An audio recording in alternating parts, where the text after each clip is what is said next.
moments later. Lại mà cái tổ nó mở cá cơ chỉ bỏ nên nó chiều bên nó cay bên nó sẽ ia bên nó cắp củ bên nó chư nó nhu nó mở bỏ nữa cái tôi nó mà được để You turn your music. Oh, it's so annoying. nó của tôi cũng còn ai tôi Is that what she sings like? Hey mom, that you know. I don't like it either. That girl's voice is annoying. bên nó cắp củ nữa tại vì nãy cho cắp củ cho ăn gì 이거 보여줬는데 너 치료요. ô sai không quay nhắn người cho ô sai nè 어, 얘는 요. chú chào đâu 근데 이거 물로 갚아리로. nó cắp củ nữa cá cơ 요, 직도 이거를. cho ô sai cho ăn gì đó cho nó cho ô sai nó cho cái của ăn gì chỉ tao mới nên nó ta chỉ mà nhớ bà ứ nó ổn tệ à nhà dâu cái tôm nó ta chỉ mà ứ nó ổn tệ à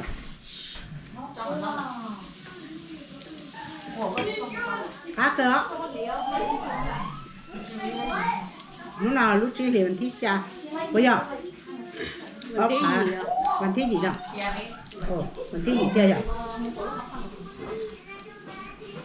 ta kêu mình thích chua ta kêu nhỉ nhưng ta chỉ mà ứ nó ổn tệ rồi ý là nhau ý sáng tu chế chúng nó ổn tệ nó ổn tệ ít việc chế nó chế ứ mà chùa nó có ứ lẩu chế ứ chúng nó ổn tệ ứ nếu chủ mà nó ổn tệ thì lên tàu à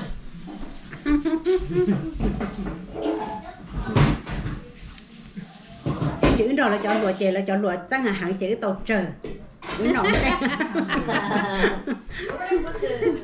ứ nó ổn tệ lên tàu à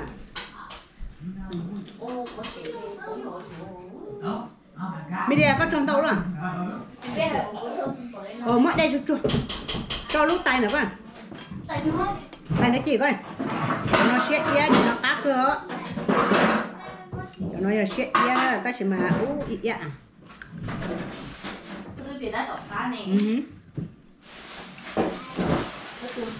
ta tỏ cá ta chỉ mà chín chỉ không nhon chỉ mà cá sao cá rồi à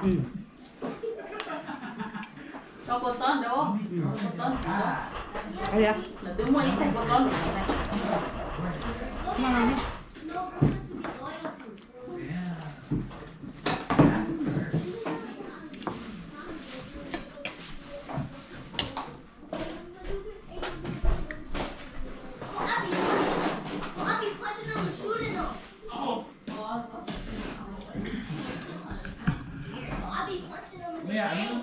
chỗ nó có ta tay nó rồi tay rồi á một số giả nó trở qua hấp pha đâu cho nói xí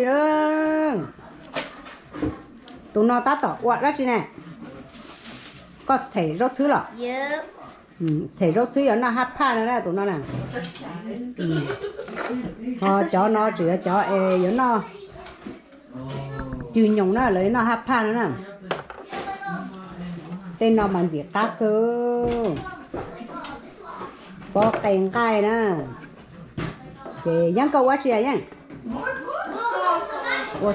ô so yon trường cay nữa đó chị tụi bé nó chỉ ta tỏ xe là áo lúc họ chú nó rồi cho nó câu rồi nè rồi cho nó câu rồi chị yon nó đó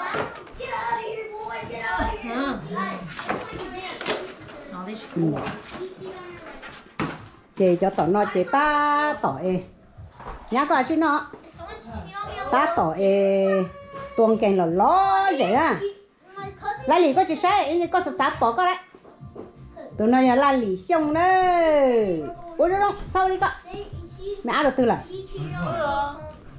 ba nó ta tỏ xí từ tuồng kèn nè ba nó nè sẽ là từ dân nè bé một áo xài của nó nè một size cho rồi nó sẽ lớn nọ chỉ nó ô ba nó mà rồi bơi luôn đồ rong sữa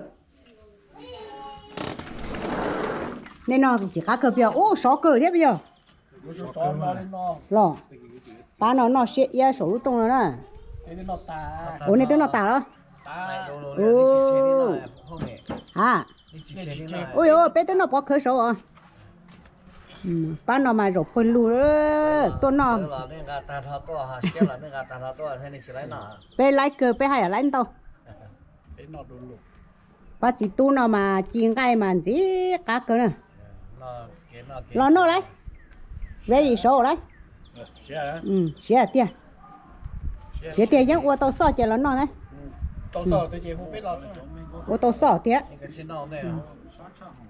ba nó mà rổ chiên cái non gì cá cờ đó nên chỉ lo chơi nên chỉ tàu khó cá đấy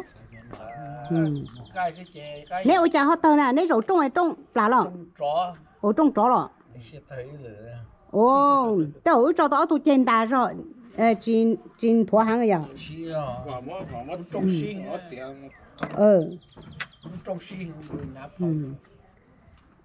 rồi nó đấy nên chỉ lọt bên nọ đấy cơ khó trong đó nè thế là bé đặt cá một áp tế đó bé đặt cá một số chế đó lúc nào bé tôn nó mà để phải dân theo bộ tuồng cái đó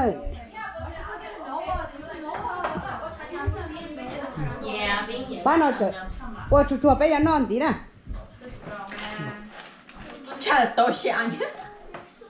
ba nó tụi nó chơi là tụi trong ơi tụi nó chơi là tụi trong cái la lì thế la lì tụi mà mình cái chơi là tụi trong cái nó mỏ này la lì có tới nọ thế đó xí của tôi hạt tiền quả chứ là nó ta liệt cá đi có bây giờ cho cá giống như là lúc cơ chơi cá được chưa mà ở tụi tao của ta tao cá rồi có đứa nó phở này cá rốt thứ nó mới yêu I have a whole gallon bag. nhớ cái chúng mua nè Những chỉ dừa. những chỉ dừa Đâu á? Cái tà nó. ba No, he's supposed to come out. đâu à Come out after this. tua có tươi bro Chỉ to liệu. nhưng mà tua nữa chứ Chỉ to. Mom said turn off. Có turn off rồi. Who put babe? What? Who else? You?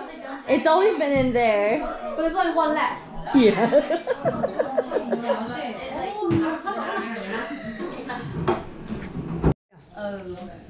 cho nó hấp tha đó cho nó nè cho nó lúc nó giờ nhỉ nu thì là tôi nó hấp tha này nó cá cơ nè tụi nó giờ não Nó dạ ông nè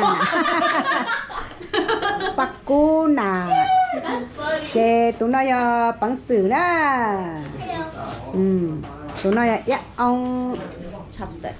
chị dân chị tu Maybe when we're done eating, it doesn't hold them. chị cá lia có ta tập đầu ác chi nè Đầu còn nó lo. Yes. con nó có gia dự rồi Yeah. có gia dự nó ta chắc cả Yeah.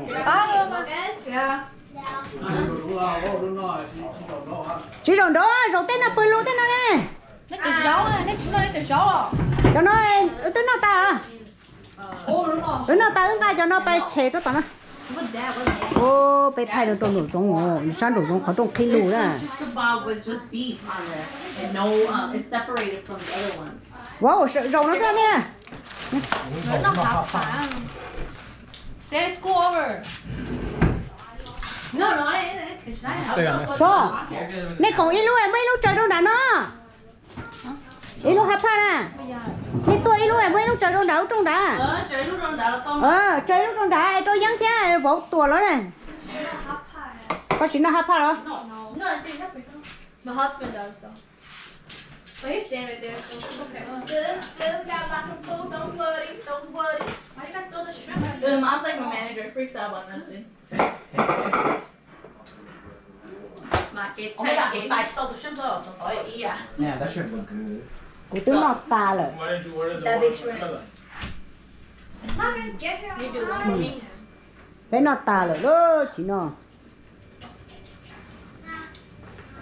ủa đi cha tụi chơi nó thiên thá này Bên thả lại con bò. Bây giờ có một chân nửa rộng lắm. của món này ô cần đi rau nữa nha Món này chua một cá xua. Cái sắc của nó chua nữa. Không nói gì đâu. nè cha tỏ sủa kia sao hổ nó chạy chua nó ô sủa sao hổ to chua tiền cho Hả chị xua sắc hồi. sủa sao hổ chạy chua tiền á chỉ nó nè bán nó hấp pha đó tao nói vô tuổi đó hả Cái nó mỏ. cố bay vẫn nó xứ Yes. Cái bò thì. à chứ rồi nó hấp pha đúng không Mà đó cho cái dông gì không? À đấy. Y mình nhau. trong phải nó đây đấy nè bán nó tỏ nó đó bán nó nè bán nó chè nó tỏ nó xứng đó lấy lì sát tuôn cái tí tí tí bỏ yếu không mua nữa bán nó chè nó tỏ nó nè cái chứ cho ta lại chứ nó mà thay bà chỉ tố con nó ăn chỉ xí nà nó bó cười nó có giá dự sẽ là con nó bó cưới nó có giá dự sư nó lên mình cá số tiền Cái gì tay cho chị ăn là sắp rồi ha. mình cá như nó lên đấy chỉ nó có giá dự cái nó bó cười như con nó chưa con nó chưa Tell grandma what you're eating. con nó chưa nè shrimp con nó xuyên phía nó cái nhiều bây giờ con năm biết vào lo giờ đó Chị hai lùm nông liền đúng không ạ? sao hai cơn chỉ sao hai xí chặt chặt mùa bộ thia đã bảo nâng cỡ nó cho nó cá cỡ đó Chị phải cho cái sắp rồi thôi này. dù cho mà nó mà tia cho cá sắp rồi đó là gì có quá chứ nè Cái lý này phải hay à. Có quá chị à? Quay từ nhân ra thế này thì cá một luôn liền. Để sáng rồi cái nó cho nó là chẹt chỉ cá liền. Thì nó chỉ cá liền. dù nó mà chơi chỉ cá liền à thay cho tao nó nè cho tao nó xít trắng sữa cho tao nó nè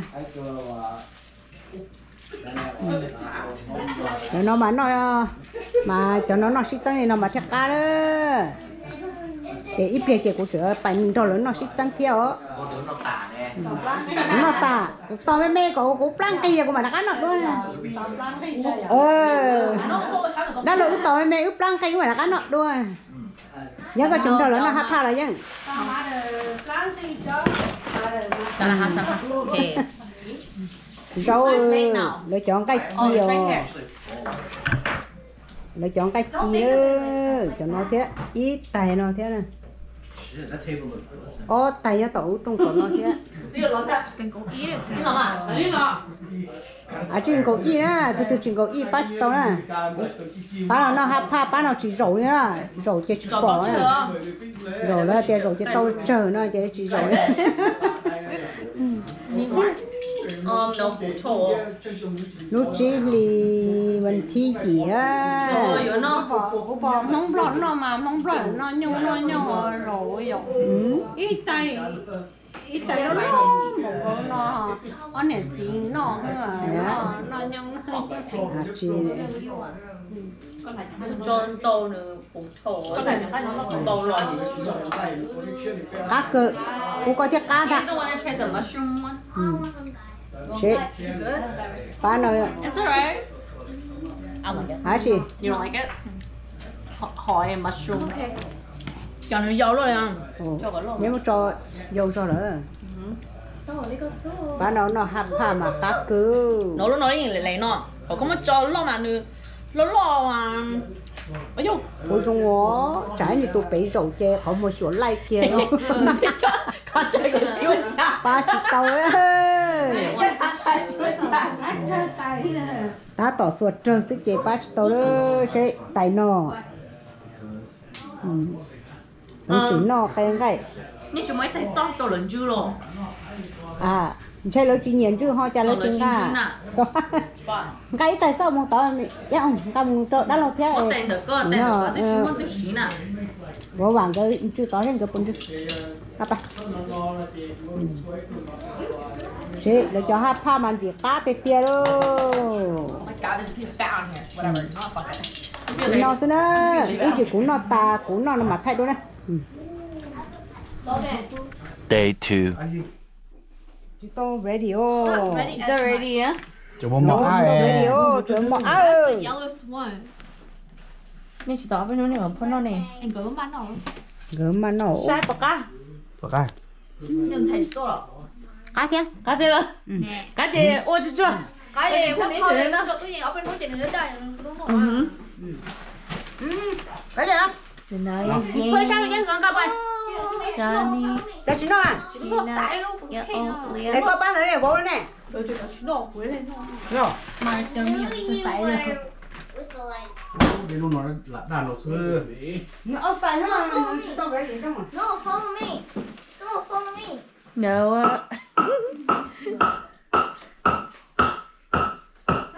Mày đây cái số to.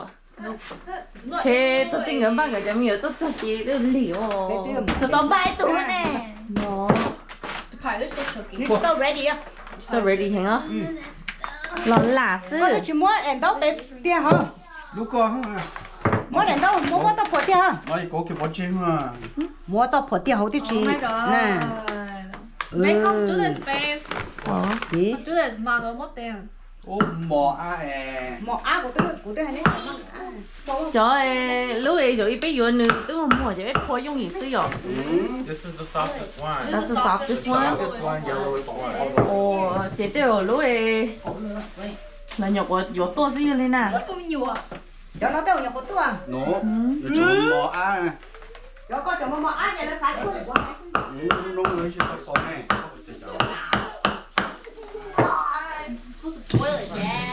Yeah, nó mới chọc con này. I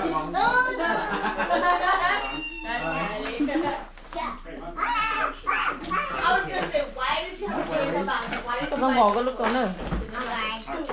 Yeah, nó chỉ to con trưởng mò a à. Một áo là cho đây này. Là sao cho cởi nếu mua. Sáng chua còn nên mua thế còn nên. Đà ha. Đà ha. After this one? Đi con à? Thì bà có muốn ở đây ở bên thui à? Không ra cho tôi nhìn ở bên núi. Mà cái mà thôi just wrap được wrap cho nên cầm. Wrap it.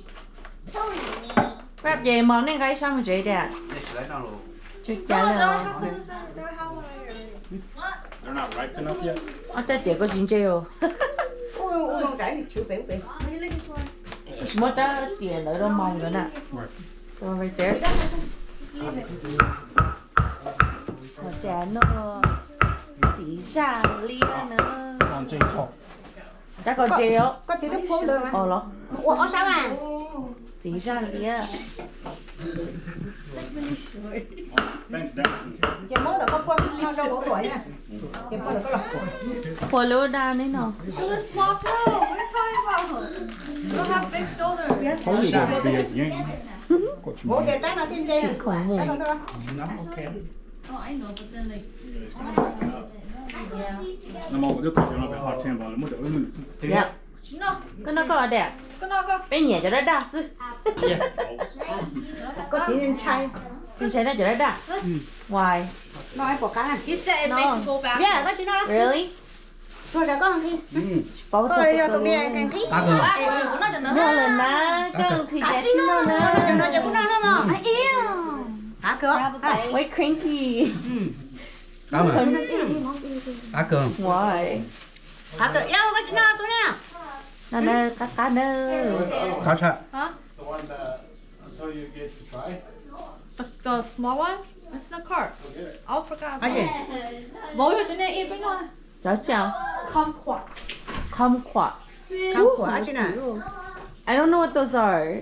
I don't think I heard them before. Orange, they look like grapes. Oh. Cá cơ. Cá cường. Đi Đó chị lúc ấy chỉ plan nhiều nó chỉ to xé bên chỉ lấy nó. Cá cường à? Xì plan nhiêu. Mua một chỉ plan nhiều là. They're not ripe yet. Cho họ hôm nay plan nhiều chỉ plan nhiều. Chỉ có vậy hẹn đó chỉ nói nếu cứ bí lư là lý chả. Should be more yellow. Yeah, it should be more yellow. Chị thôi có tệ chị nữ mông bro muốn mua cho. Chọn đời lo cho chị. nó chỉ một nhúng dài. Sẽ bỏ dài đấy. Chỉ một dài tôi dài dài ta. Dài tà rồi. Wow, sẽ lưng lưng này. Oh my god. có Nè. sải bón rồi. Nên chỉ mong mong. Mà chứ không á. Mong chè mỗi cho lư xong rồi cho chỉ lư. Cà lấy muối giả tới gì? Cà lấy gì? Ini là bạc ca. Con quá. Oh, those. Yeah. Cá chập lật. khang khoa nó Con không quá. gì mình nhua Này là gì plá nhiêu? Gì mình nhiêu? Nên là tại chỉ nhiêu nhiêu. Nó yang răng fruit. Ôi ra. Chị ôi Chỉ ra nó tại chị ôi ra. ôi nhiêu ra. Nó tụm răng kiện tao, nó tụm ra nữa. cho nó là lò cua chỉ cái hột chỉ lò cua nó nè Chỉ là Mong đâu cứ nếu nó bên nó còn là cái này mà nó. Yeah. Bị cho đến nó hình sao? Nên nó sẽ là cá cơ. Chỉ có lên đầu của nó là quý lần á. Cá gì? Cái gì xin nên chỉ đâu là xế hình. 哎呦，买毛白鸡，put it in the sun，买了个炸鸡，把它买出去。做这些没有。少点些嘛。有个。 muốn tao ở giặc thử sao rồi Cái này một sao cái rồi bọc cá ná. nè à con đi sao đây Câu giặc cái nó bọc cá ná. câu Câu giặc. Câu ya công năng. muốn sao đây tao nó đôi Nín nó bọc cá.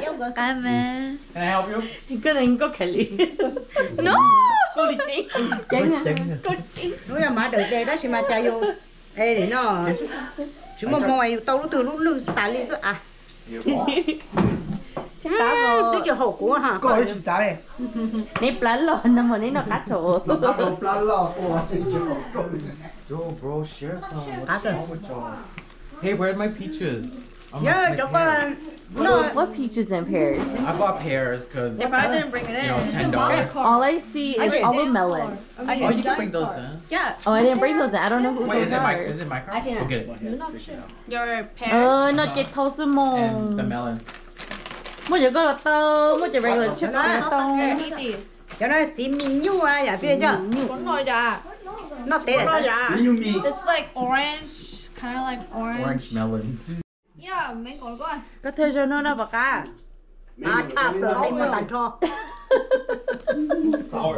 các tiền tiền đó sẽ đây mua tàn cho It's part of Cái the bạc cá. orange. Cái số nồi. Cái số nọ sao? Yeah. It's like a Nó mini. nó đó. It's like a mini orange. Lấy tế nó. nhớ cho nó chưa chỉ mình nhu à Chú chú Nó ôi. chưa. sao nó chưa mua kia à cái chỗ đi mua kia mẹ sao hả Chưa. Nó những cái bạc kia mẹ. anh tiền tiền rồi Sour. Oh yeah. Mine's still like. Oh. You got dry pepper? Con này lúc Starburst em. Ôi, có ít nhân do mà. Guys. Con nhiều xin lỡ rồi. Ôi, cho anh giỡn no. Giỡn nọ. Anh phải có cái áo này đó. Maybe. I think it is. Giờ mà. Are they supposed to eat the skin with it too? You're not supposed to eat this. I like it. Cái gì nó lọc. There's a hint of sweetness in it. Yeah. Nư smooth đó. Nư cho nó chỉ tao xé rồi cho nó đây kia trong tông lòi xé là Chư kì lý mốc kia.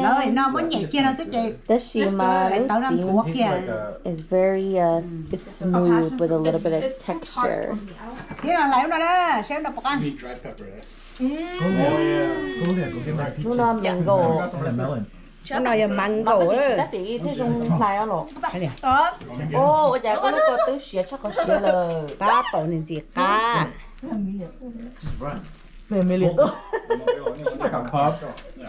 Amelia nè trên ba ta tốt cho nên tiếng mù là. I don't know why. vậy nó mà nói nó Ô, cái gì chơi giống nó chưa ta. Trên chia tiền nữa. Nồi nó chữa thở. nhớ Rõ thế. cái tụi nó chỉ khác còn nó mới phải sai rồi Là nè Nó cáo. trẻ thì nói sẽ chẳng có có này, của tôi ít thở ra. Yo. Với tôi ít thở bay nó chả. Nhà nu nhà phú nơ nơ. Pretty good. Nhà nu nhà phú nơ nơ sẽ nhà phú This sẽ is phải. box. nó nói Cho mình nhỏ nó. phải Linh khỏi. You like these? Yeah, it's not bad. À. cá cơ Tao chỉ mới dạy lên luôn. có tôi luôn không No, thank you. Nó chỉ tao một cái nữa. Mới dạy nên. Thì nữa. Chỉ thôi một cái nữa.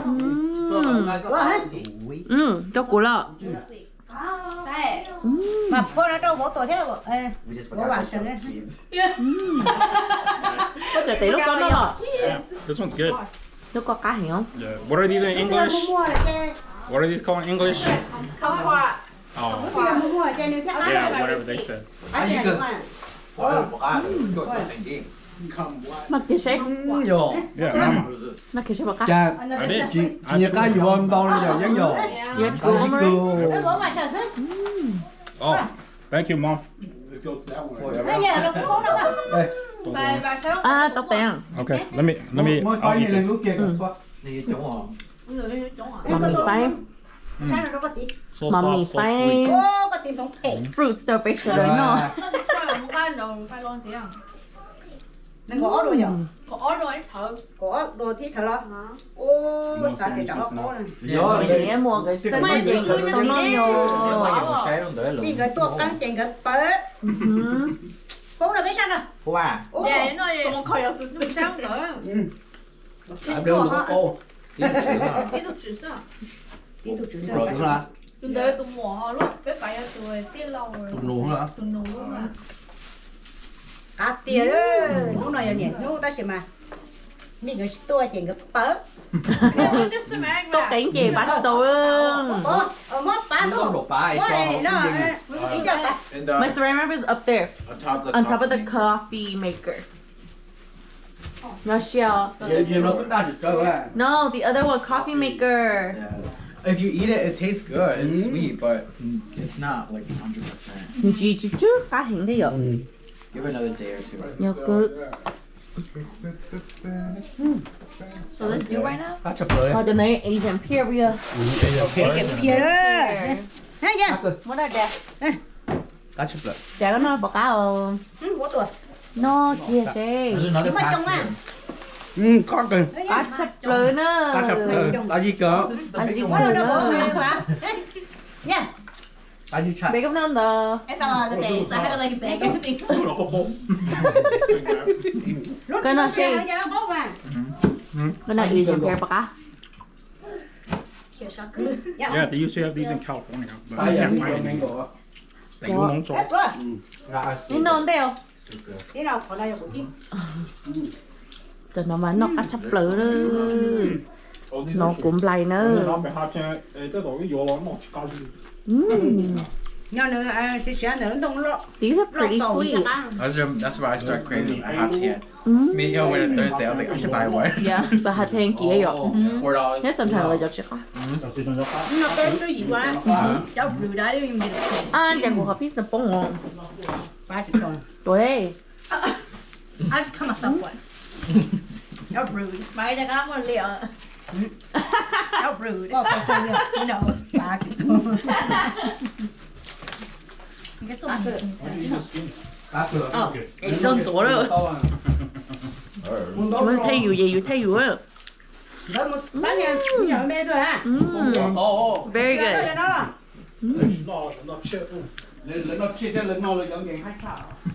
từ từ nấu từ khởi rồi Chê, tôi nói cho tôi nên nó là cá. 30 đồng miếng cái tôi đi thì cái bớt I don't know where they are. Hôm ạ. Ủa, anh có bắt toàn. Cold trying. Hay bị được chứ, xăng. Yeah, they're right there. Bên thì chỉ sẽ bé non, bé trên nữa. Nó là phao nhưng mà chỉ cho cái lẽ gì tôi là chưa ra mà. Cái. Lòng ra một chén chỉ chơi lên nó nọ này. Nhà tựa. Tôi cho bên nó biết tao.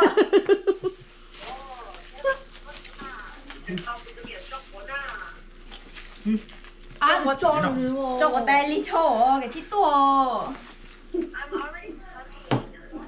ôi ôi có chụp phát hiện cho bé tư mua tài xỉn nọ Mình đã tỏ mốc khử. cái tú cái mà em đâu có nữa Khử ít chỉ mà nó. Nên tên là tôi tua đấy ha. ồ có tuổi rồi Sadie, we called you a whole hour ago. Yeah, bro. bé tư hôm nay phụ thuộc bé chủ nhớ tự giác rồi Period. That's not my problem. Yeah, we'll let you learn it. Đây, cái thịt tua chua. Bye. Tế à chị. Give me one. Cho nó ít chín này mà tế thế li. Ở đằng kia ít ở nó này mà tế thế li.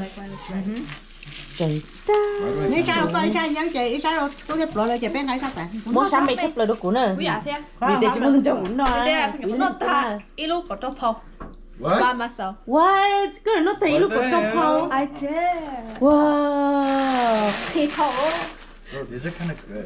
It tastes You're like Starburst. crazy. Like the orange Starburst, but the, like, the ends of it are the That's pink why I Starburst. told you it tastes like a Starburst. When mà họ cá chứ chị, tay mua họ có kia có nhưng mà xin lỗi nó xin ha. Phải kì. Rồi ấy đó nữa, ấy thì cá ly Starburst nè. I'm grabbing a couple more. À chị nào mà, chị No, có chuối bé khó bé, mất khó bé, em mất Thế tao mua Oh, it rồi. tastes like a peanut colada.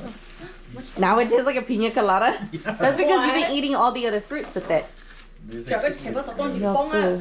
Ôi nhà bây giờ không nhiều mà bị chín đâu rồi. no, it's like Nó nông chai nước cá cả. Oh my gosh. Nó cũng mít if it's not watermelon, then Ah my, quý con nói con mẹ dầu. Có mà nó.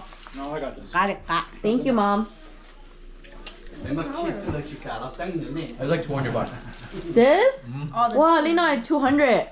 Dạ, ốc của nè. Wow, mấy con nhớ. Thể ta ít bộ cổ này, hơi dáng gỡ thể ta bị trơ tú gỡ thể ta. Có thể ta chỉ cho nè. Yeah. Kỳ mà nói cho em. Bé mình nhớ Florida bé ok lúc farm bé sợ nó. They both big, no. Bố biển nó chưa chắc. Rồi như tôi nó. China, come on, Florida. Shit, I forgot about that. Check hair. Chưa trả luôn. Chưa thấy nào thì check hair. Tụi Oh, gecko. Ôi đào Tụi kè. I'm scared of them. Dạ, nó làm gì à? Bé mà mua số nó cho nát cay nó lú em. Ngon na. Iguana. Không nói.